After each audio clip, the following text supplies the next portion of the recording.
며느리가 속해 있어서 제가 며느리 보고 너 자리 좀 피해주면 안 되겠냐. 혹시 부작용이 일어날 수 있으니까 그 시간만 어떤 다른 모임에 가라. 그랬더니 단호하게 노 하시더라고요. 노 하면서 오히려 더 확실하게 내 자리 지키겠다고.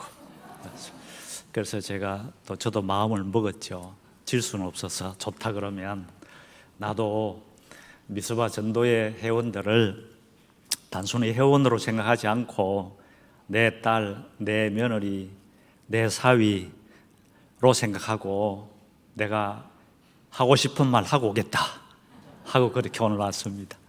기도하겠습니다. 하나님 아버지, 오늘 또 우리에게 말씀하시니 감사합니다. 듣고 잊어버리기가 많지만 그럼에도 또 우리를 부르시고 말씀하시니 또 듣겠습니다. 깨닫는 지혜를 더하여 주시고 하나님이 보내시는 삶의 공간에서 말씀대로 또 우리가 깨달은 대로 순종하며 믿음으로 살아갈 수 있는 의지를 더해 주옵소서. 부족한 종을 세우셔사오니 성령으로 기름 부어주시고 오직 하나님의 뜻에 합당하게 주의 말씀이 선포될 수 있도록 간섭해 주시옵소서. 예수님의 이름으로 기도하옵나이다. 아멘. 오늘 말씀의 제목은 미래의 당신을 응원합니다. 미래의 당신을 응원합니다. 초점은 우리 미스바 전도회에 맞추어져 있습니다. 오래전 영화이지만은 워낙 유명한 영화라서 지금까지도 인생 영화로 평가받는 유명한 영화 있죠. 쇼생크 탈출이라고 아마 아시는 분들 많을 텐데요. 이 영화의 한 장면이 제 마음에 전율을 일으켰습니다.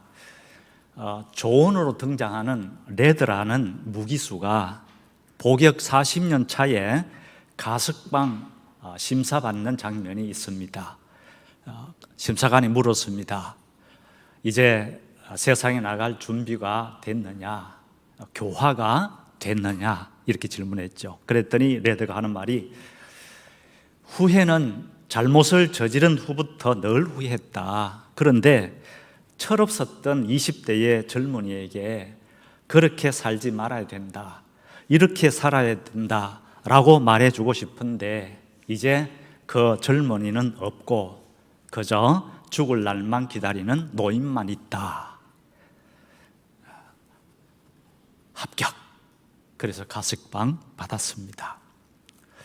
20대에 30대에 이렇게 살았으면, 그렇게 살지 말았으면 인생을 꽃피워야 할 그때 후회할 날이 없었을 텐데, 그런데 파릇파릇했던 20대 30대는 가고 없고 이 앞에 서 있는 저 또한 은퇴를 앞둔 60 중반만 있습니다. 오늘 읽은 이 본문의 분위기가 이런 느낌입니다. 모세 자신도 젊은 시절 실수와 실패를 경험했습니다. 그리고 40년 광야 생활을 헤아해냈던 출애굽 1세대 선배들의 뼈아픈 실패도 함께 겪었습니다. 이제 두 번째 기회를 시작하는 출애굽 2세대들이 모세 앞에 있습니다. 모세는 자기의 시간이 얼마 남지 않았음을 또 압니다. 곧 헤어지는 거죠. 이런 복합적인 마음으로 자기 없는 세상에 살아가야 될 다음 세대들에게 그렇게 살면 안 되고 이렇게 살아야 한다 하고 심혈을 기울여서 말하는 모세의 마음을 읽을 수 있습니다. 그래서 오늘 설교 제목을 미래의 당신을 응원합니다 라고 정했습니다. 이 주제는 오늘 이 본문뿐만 아니라 신명기 전체에 흐르는 사상이기도 합니다. 다음 세대인 미스바 전도의 회원 여러분의 미래 인생을 응원합니다. 이게 모세의 마음이요, 또한 젊은 시절을 살아본 모든 인생 선배, 부모 세대의 간절한 마음이기도 합니다. 다음 세대에게 던지는 첫 번째 응원 메시지는 미래의 나는 지금과는 다른 사람이다. 미래의 나는 지금과는 다른 사람이다 라는 것을 잊지 마십시오. 10절에서 11절 읽었습니다. 아브라함과 이삭과 야곱에게 약속하신 하나님께서 이렇게 시작합니다. 그러면서 하나님이 너희가 들어가야 할 그 땅, 그곳에 모든 것을 다 준비해 놓으셨다, 이런 얘기를 합니다. 여기에 아브라함이 등장합니다. 성경에 아브라함이 등장한 그 시기를 보는 것이 또한 의미가 있습니다. 창세기 11장 마지막 부분부터 12장 1절, 2절, 3절, 여러분 잘 아시는 축복의 그 장면, 이 내용이 등장하기 전에 바로 바벨탑 심판 사건이 있고 그 앞에 노아 심판 사건이 기록되어 있습니다. 그런데 이 두 사건은 단순히 벌을 받는 간단한 문제가 아닙니다. 왜냐하면 노아 홍수 심판은 노아와 그 가족을 남겼습니다. 그리고 바벨론 심판도 보시면 흩어버리는 것으로 심판을 다했습니다. 단지 벌 주는 것으로 끝나는 심판이었다면 노아 가족도 그리고 짐승들도 다 홍수로 쓸어야 됩니다. 그리고 바벨탑 사건을 통해서도 그 탑 아래 모든 인간들이 깔려 죽어야 됩니다. 그런데 살리셨고 흩어버리는 거로 심판을 끝냈습니다. 의미가 있는 거죠. 두 심판은 벌을 주어 없애버리는 것이 아니라 창조에 대한 타협할 수 없는 의지를 하나님께서 가지고 있다는 것을 심판을 통해서 오히려 더 확인시켜 주시는 것입니다. 하나님은 이 두 심판을 통해서 이렇게 말씀하시는 겁니다. 나는 너희를 이렇게 만들지 않았다. 내가 너희를 만들 때는 너희에게 존귀와 영광을 목적했다. 그런데 너희들이 스스로 비참한 상태로 떨어지고 말았다. 그런데 나는 이런 너희들의 모습을 두고 볼 수 없다 하고 아브라함이 등장합니다. 하나님이 인간을 창조하실 때에 하신 말씀이 있죠. 심히 좋았더라. 인간에게 존귀와 영광을 하나님이 입혀 주셨습니다. 그런데 떨어져 버렸습니다, 스스로. 그리고 아브라함을 등장시켰습니다.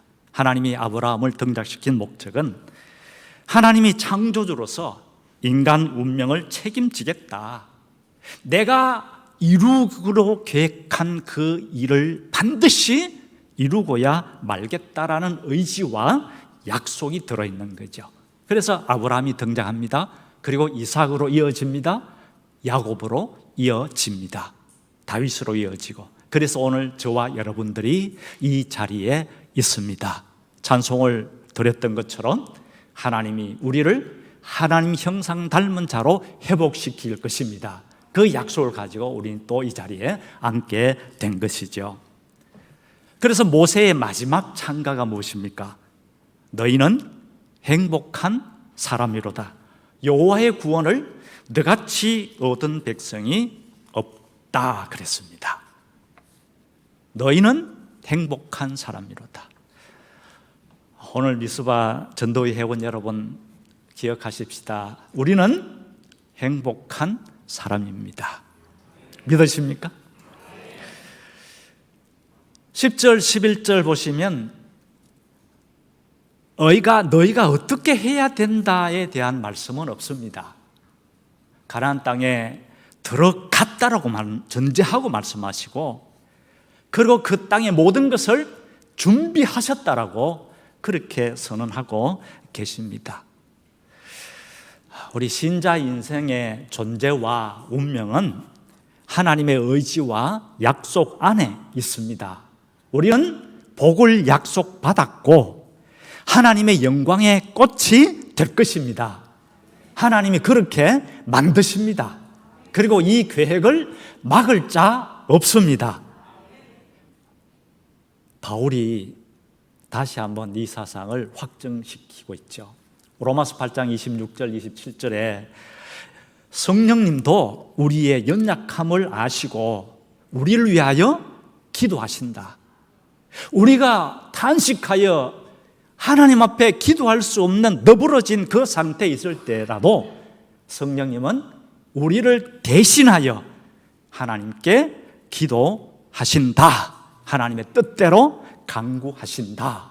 이런 말씀이 있죠. 이 말씀은 우리는 우리 혼자 인생을 책임지는 존재가 아니라는 것을 바울이 이야기하는 것입니다. 신자 인생은 신자 개인이 자기의 인생을 책임지지 않습니다. 이 선언입니다. 그래서 28절에 모든 것이 합력하여 선을 이룬다. 반전이라는 것을 여러분 아시죠? 반전. 신자 인생에는 진정한 반전이 있습니다. 모든 것이 합력하여, 이 모든 것 속에는 좋은 일, 좋지 않은 일 포함되는 거죠. 좋은 일은 그냥 좋은 일이니까 좋지 않은 일에 대한 반전이 약속되어 있다는 거예요. 이게 모든 것이 합력하여 선을 이루시는 선한 결과를 하나님이 우리 인생 가운데 가져오신다라는 약속입니다. 이 약속보다 더 든든한 보장이 있겠습니까? 그래서 8장 29절 30절에 하나님이 우리를 부르시고 부르신 자들을 어떻게 하셨다고 선언하셨습니까? 영화롭게 하셨다. 영화롭게 하셨다. 이 말은 하나님이 계획하신 그 곳까지 우리의 인생을 하나님이 책임지고 인도하시겠다라는 약속이죠. 그래서 31절, 로마서 31절부터 39절까지 보시면 누가 하나님의 사랑을 받는 그 백성들을 손댈 수 있으랴 이렇게 나오죠. 얼마나 든든한지요. 여러분 자뻑이라는 말 아시죠? 자뻑. 스스로 좀 우쭐해지는 것. 우리 신자 인생 사시는 여러분들은 그러셔도 됩니다. 거울 보시면서 자뻑하셔도 됩니다. 집사람이 저보고 늘 하는 말이 또 자뻑한다, 또 자뻑한다 그러거든요. 그래, 나는 그럴 만한 자격이 있다. 왜? 내 인생을 시작해 하시고 여기까지 이끄시고 완성케 하실 그분이 어떤 분이신데, 그분이 나의 아버지신데 뭐 내가 자뻑 좀 한다고 뭐 어때? 그러거든요. 힘들고 어렵고 답답할 때 누워서 앓지 마시고 그 시간에 로마서 8장을 펴시고 하나님이 내 인생을 어떻게 끌고 가시는지, 내가 지금 골머리 앓고 있는 이 문제를 하나님이 어떻게 해결해 내실지 반전이라 약속하셨으니 일어나십시오. 8장을 읽으시면서 신자는 하늘과 땅의 모든 근세를 가진 하나님 아버지의 자녀로서 모든 것을 소유한 신분으로 살고 있습니다. 그러므로 현재의 모습으로 자신의 미래를 결정하는 것은 바보짓입니다. 이 세상 사람이 하는 원리입니다. 신자 인생의 원리는 미래지점에서, 그 미래지점이 어떤 것입니까? 이미 우리를 하나님이 영화롭게 하셨다라고 하셨잖아요. 이미 우리를 하나님이 복되게 하셨다 하셨잖아요. 그 모습에서 오늘 현재 내 자신의 모습을 잃는 거예요. 자, 그러면 현재 내 자신의 부족함, 실패, 불완전함, 거기에 기죽지 않고 견디며 이기며 살 수 있는 신앙이 내 속에서 발동하게 되는 것입니다. 이게 우리 신자 인생의 미래 모습이고, 오늘 헌신 예배를 드리시는 미스바 전도 회원 여러분의 미래 인생의 모습입니다. 기억하십시오. 지금의 모습은 미래의 내 모습과 다르다. 이거 하나만 기억하셔도 하루하루 살아내는 여러분의 삶에 감사와 기쁨과 즐거움과 순종이 늘 일어나는 삶을 살아낼 수 있을 것이라 믿습니다. 모세가 외치는 두 번째 응원 메시지는 그러므로 현재의 발목 잡히지 말고 미래를 살아라. 12절, 13절 말씀이 덧붙여집니다. 다 준비가 됐다. 너희가 그 땅에 들어가면 그럴 때라고 하면서 어떻게 하라. 이런 얘기를 모세가 덧붙입니다. 왜 모세가 그냥 하나님이 너희들 위하여 다 준비했다, 그 땅에 가서 열심히 즐기면서 편안하게 잘 살도록 해라 라고 하지 않고 12절, 13절을 덧붙였을까? 사회심리학자 알 허시필드라는 분이 실험을 했습니다. MRI로 뇌의 신경활동을 촬영을 했는데 사람이 자기와 타인을 대비하여 판단할 때 뇌에서 어떤 일이 벌어지는지를 관찰한 거예요. 그 실험 결과 내놓은 게 사람은 자신의 먼 미래를 낯선 사람 보듯 한다. 여러분 스스로를 한번 여기에 대입해 보십시오. 미래의 자신에게 신경 쓰지 않는다라는 결론을 내놓았습니다. 인간은 멀리 앞날을 내다보는데 적합하지 않은 존재다. 근시안적인 성향을 지니고 있다. 미래의 자신에게 눈꼽만큼도 신경 쓰지 않는다. 5년 후의 자신보다 현재의 자신이나 5초 후의 자신에 대하여 대체로 더 잘한다. 그래서 현재 나의 나된 결과가 이 모양이다. 이렇게 이야기했습니다. 지금 40대잖아요. 30대 후반, 40대. 30대 후반과 40대 인생은 과거 여러분들이 몇 살 때 내가 이런 삶을 살아야 되겠다고 결정한 그 삶을 살고 있는 걸까요? 많은 학자들이 인생을 살면서 두 가지 결정을 해야 된다. 중요한 결정. 첫째는 내가 뭘 먹고 살 것인가. 이 말은 내 직업은 뭘까? 이거 하나. 또 하나는 장차 내 아이를 낳아줄 아버지, 내 아이를 낳아줄 어머니는 어떤 사람이어야 할까? 이게 인생을 살면서 가장 중요한 두 가지 결정이다. 우리 어르신들 맞습니까? 안 맞습니까? 이 두 가지 결정. 세월이 너무 지나서 이제는 생각이 없어집니까? 그런데 이 두 가지 결정을 언제 하는 게 가장 적절하냐? 18살 되기 전까지입니다. 보십시오. 여러분들이 18살 되기 전까지 어떻게 선택하셨고 어떻게 결정하셨나 그 삶을 지금 30대, 40대인 여러분들이 사시는 거죠. 그래서 40대이지만 10대를 향하여서 할 말이 많죠. 네가 그렇게 살면 안 된다.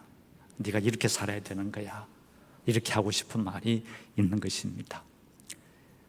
조금만 미래를 더 봤더라면 5년, 10년 뒤에 내 모습만 좀 떠올려 봤더라면 오늘 내 모습은 이러지 아니했으리라. 저만 그런지 모르겠습니다. 미래와 내가 단절되면 자기 발등에 떨어진 불만 끊으라 정신이 없습니다. 이게 인간의 성향이라는 거예요. 미래와 오늘 내가 단절되어 버리면 우리는 현재 어리석은 결정을 하게 됩니다. 그래서 12절에 어떻게 시작하느냐 하면 너는 조심하여 이렇게 시작합니다. 조심하여. 미래와 단절되어 버리면 오늘 결정이 문제가 생기는 거예요. 그래서 어떻게 하라는 겁니까? 조심해라. 40년 전에 서라는 기억을 가지고 있습니다. 이스라엘 백성들. 그래서 모세가 다음 세대에게 당부하는 거예요. 조심해라. 뭘 조심해라는 거예요? 항상 언약의 백성이라는 것을, 앞에 말씀드린 대로 이런 복을 약속받고 있다라는 것을 잊지 말아야 된다, 이 얘기입니다. 그래서 12절, 13, 14절을 저는 이렇게 읽어봅니다. 너희는 먼저 그의 나라와 그의 의를 구하라. 먹든지 마시든지 무엇이든지 하나님의 영광을 위하여 하라 라고 모세가 이야기한 이 12절, 13절, 14절을 저는 이렇게 바꾸어 읽어봅니다. 이게 신자 인생의 기본 질서입니다. 이걸 흔들리지 말라는 거예요. 흔들리지 마라. 내가 들어가면 현재에 사로잡히지 말고 미래를 살으라. 이게 신자 인생의 기본 질서인데 하나님 중심으로 살기입니다. 지금부터는. 이전까지도 그랬지만 명확한 이정표가 없으면 인간은 말 그대로 다람쥐 쳇바퀴 도는 삶이 될 수밖에 없거든요. 이런 말이 있습니다. 인간은 노력하면 할수록 헤맨다라는 말이 있습니다. 하나님을 제외하면 이렇게 되는 거죠. 여호와께서 집을 세우지 아니하시면 세우는 자의 수고가 헛되고 성을 지키지 아니하시면 파수꾼의 경성함이 허사로다. 아무리 새벽같이 나가고 저녁 늦게 들어와서 그런 수고를 한다 하더라도, 그게 일이 매일 반복이 된다 하더라도 내 인생 속에 하나님을 제외해 버리면 그의 삶은 쳇바퀴 돌듯이 그렇게 돌아갈 수밖에 없고 결국은 아무런 의미가 없이 그냥 왔다가 가는구나, 이것만 그 인생에 남는다는 거죠. 오늘 현재라는 삶의 모든 방향은 하나뿐입니다. 조심해라, 알았나? 이런 얘기를 하는 것입니다. 그렇다면 우리가 어떻게 조심해야 될까요? 구체적으로 좀 말씀을 드리면, 신자가 살아내야 될 신앙의 질서가 있다고 그랬잖아요. 이 질서를 지켜내는 데 있어서 여러분 꼭 기억하셔야 할 하나는, 아무거나 덥석 물지 마십시오. 아무거나 덥석 물지 마라. 시급한 문제와 사소한 목표에 사로잡히면 다람쥐 쳇바퀴 돌듯 하게 됩니다. 또 하나는 포기할 것을 포기해라. 포기하지 말아야 될 것은 지켜내라. 그럼 포기할 것인가 말 것인가를 어떻게 결정하느냐? 여러분 인생에 있어서 중요한 세 가지를 결정하면 됩니다. 하나님 앞에서 언약의 백성으로 살아가는 데 있어서 중요한 세 가지를 딱 결정해 놓으면 그 다음 포기할 것은 포기가 쉽고 지켜내야 될 의지는 더 강하게 지켜낼 수가 있습니다. 덜 중요한 목표물을 제거하라는 것이죠.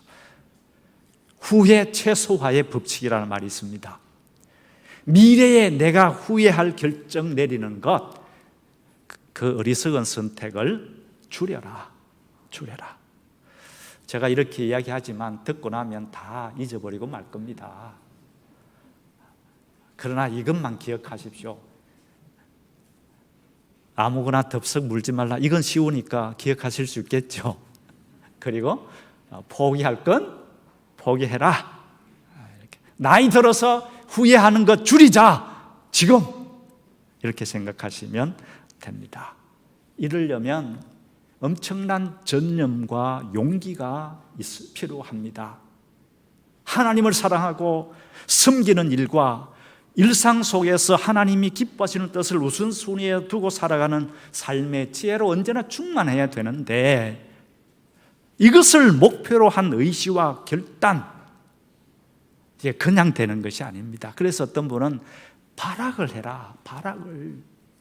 내가 세상에서 소화하는 것, 내가 세상에서 원하는 것을 얻기 위해서 전념하는 것만큼 하나님의 언약의 백성으로서 하나님의 복 주심 그 약속을 내 삶에 누리며 살아가기 위해서 더 그만큼 전념하는 모습을 하나님 앞에 보여야 하지 않느냐. 그래서 발악을 해라. 과연 나는 제대로 살고 있나? 나는 지금 무엇을 놓치고 있나? 앞으로도 이렇게 살면 될까?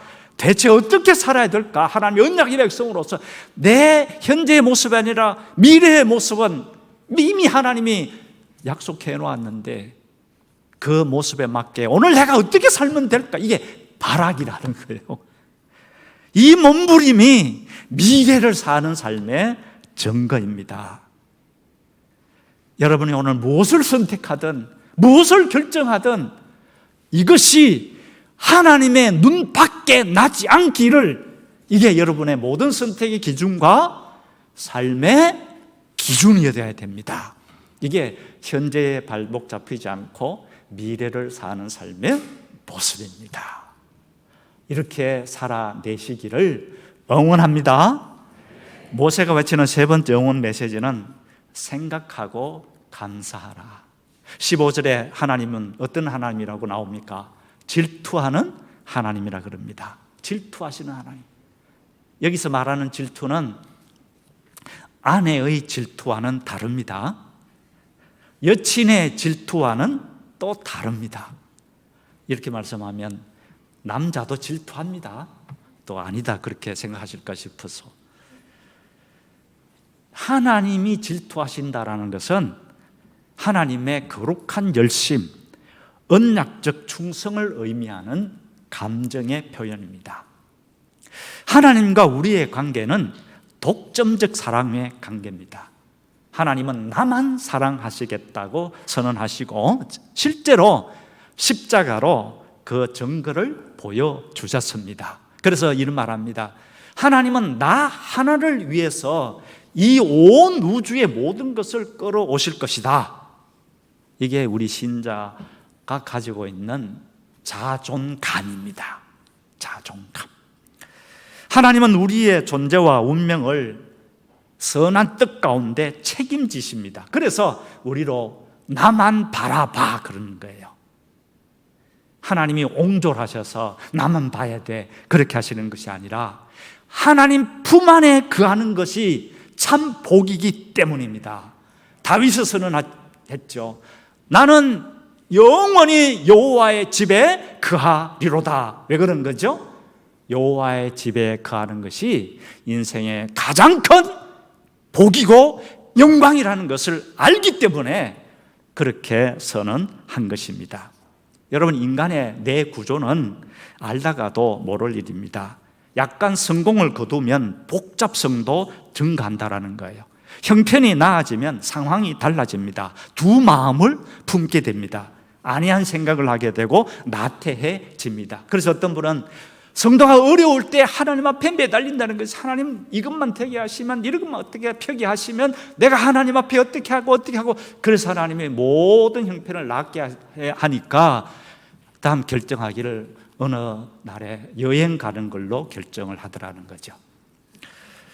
집에 가셔서 생각해 보십시오.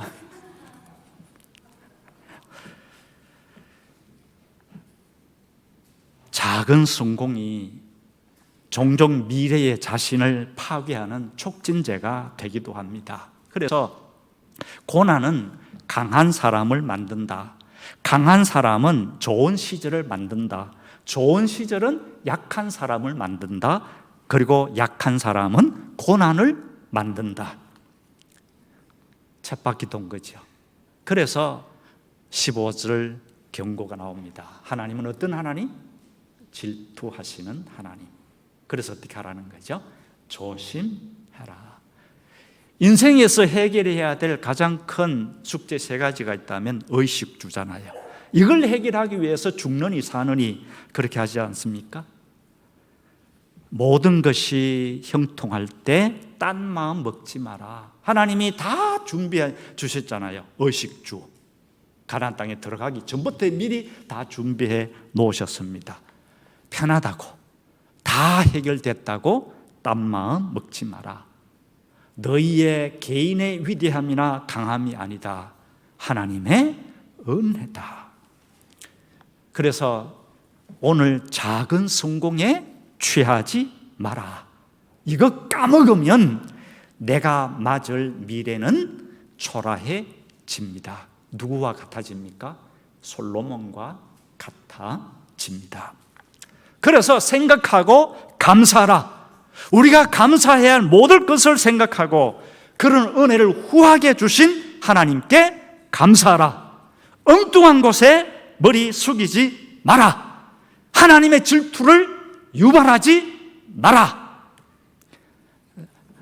좋을 때 어떻게 하셔야 되죠? 더 겸손히 하나님 앞에 이렇게 나가야 됩니다. 여러분, 대부분은 지금 40 전후이시잖아요. 나이 40에 이 마음은 참 복잡합니다. 저희들도 다 지나와 봐서 아는데요.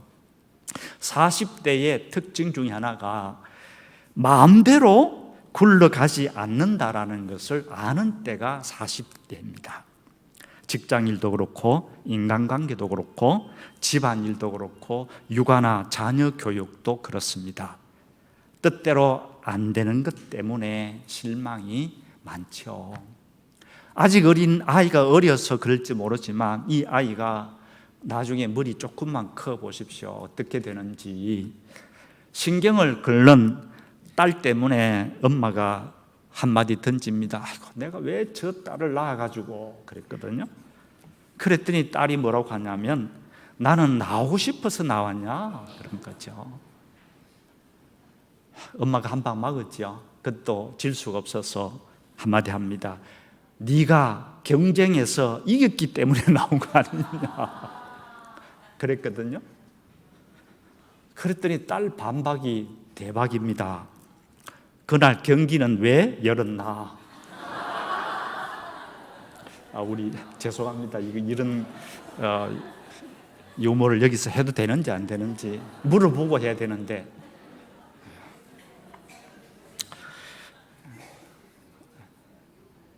속 터지는 일이 많다는 얘기를 하는 겁니다. 속 터지는 일. 인생이 아직 한참 남았는데 앞으로 펼쳐질 시간이 기대되기보다는 모든 부분에 불안함이 더 크게 자신을 누리는 때가 40대입니다. 또 해답 없는 문제, 이해할 수 없는 일들을 받아들고 조마조마하면서 끙끙거릴 날들이 얼마나 많은지요. 내 인생이 왜 이리 고달프냐라는 한숨이 나올 때 저희도 살아봐서 아는데요. 앞으로 여러분 길에 돈으로 해결이 안 되고 지식으로도 안 되고 결심으로도 안 되는 세상 모진 풍파를 만나게 됩니다. 그때 뭘 하라고요? 생각하고 감사하라. 왜냐하면 살면서 겪게 되는 일 중에 90%가 즐거운 일이고 10% 정도만 좋지 않은 일이다라고 통계를 내놨습니다. 그 10% 정도 뭐가 있습니까? 우리는 반전이 있잖아요. 모든 것이 합력하여 선을 이루어 주신다는 약속. 그리고 여러분들이 좋아하시는 찬송 중에 나의 갈 길 다 가도록 하나님이 인도해 주신다. 그래서 모든 것이 형통하다. 그걸 어떤 마음으로 부르시는 거예요? 하나님이 내 인생 완성해 놓으셨다라는 그 전제에서 우리는 그 찬송을 부르는 것이거든요. 그래서 안 좋을 때, 힘들 때, 어려울 때 생각하고 또 감사하십시오. 왜? 90%가 좋은 일이고 10%가 안 좋은 일인데 그 안 좋은 10%도 하나님은 반전을 계획하고 계신다라는 것입니다. 여러분들이 하루하루 생각하고 감사하는 삶을 사는데 도움이 될까 싶어서 저희 교회에 준 오늘 하루만이라는 그 글이 있습니다. 그걸 제가 복사해서 회장님한테 맡겼는데요. 나중에 하나씩 가져가셔서 여러분 가정에 가장 잘 보이는 곳에 붙여 놓으시든지 아니면 그걸 폰에 찍으셔서 매일 한 번씩 10가지입니다. 오늘 하루만은 내가 이 10가지대로 한번 해보겠다. 그렇게 한다면 여러분들은 알게 될 것입니다. 내가 얼마나 아름다운 동산에 오늘 살고 있는가 하는 것을 알게 될 것입니다. 생각하고 감사하는 삶을 살아내실 것을 응원합니다. 미래 여러분의 인생을 응원합니다. 미래의 나는 지금과 다른 사람이다. 현재에 사로잡히지 말고 미래를 살아라. 좋은 일이든 아니든 생각하고 감사하라. 그리고 인생 황혼기에 들어서신 부모로 사시는 여러분, 이 땅에 부모로 사시는 이유가 있습니다. 부모로 사는 이 땅의 삶의 자리, 우리 부모 인생은 다음 세대가 살아가야 할 길에 기준이 되고 본이 되는 삶을 남기는 것입니다. 이것이 부모 인생 남은 날들을 사는 유일한 이유입니다. 그리하여 세월이 지나 나의 달려갈 길을 다 마쳤다고 할 그때 하나님이 예비하신 의의 면류관 받아쓰기에 부끄러움이 없는 결말을 맺는 것, 이게 부모 신자 인생의 엔딩입니다. 그래서 저는 저희 교회 제 나이 이상 되시는 분들에게 이런 요구합니다. 여러분의 남은 시간 동안 하실 일은 여러분들이 세상을 떠난 다음에 영정사진 걸잖아요. 그때 그 모습이 얼마나 아름답습니까? 그 모습을 숨지기 전까지 만드십시오. 이게 부모로 사는 남은 세월 우리의 책임입니다. 그렇게 이야기합니다. 부모 평생의 자랑과 영광이 자녀 인생이잖아요. 그래서 우리 자녀들 미스바, 이 젊은 자녀들이 미래가 하나님의 약속받은 대로 젖과 꿀이 흐르는 동산에 거니는 것 같은 복을 누리며 믿음으로 살아갈 수 있도록 부모 세대 여러분 위하여 기도해 주시고, 그리고 응원해 주시고 박수 보내 주십시오. 정리하겠습니다. 40대는 개똥밭에 두 분만 구르고 나면요 벌써 50대가 됩니다. 오늘의 이 말씀을 미루지 마시고 실천해 보십시오. 흔히 40을 인생 전환기라고 합니다. 그래서 이제부터는 두 번째 삶을 산다라고 생각하시고 치열하게 하나님의 사람으로 살아내 보십시오. 오늘 말씀으로 인생의 전환기를 맞은 40대 여러분, 미래 여러분의 인생을 대하는 생각이나 살아가는 삶의 의지나 내용이 조금이나마 달라지는 결단이 있기를 주의 이름으로 기원합니다. 미래 여러분의 인생을 응원합니다. 기도하겠습니다.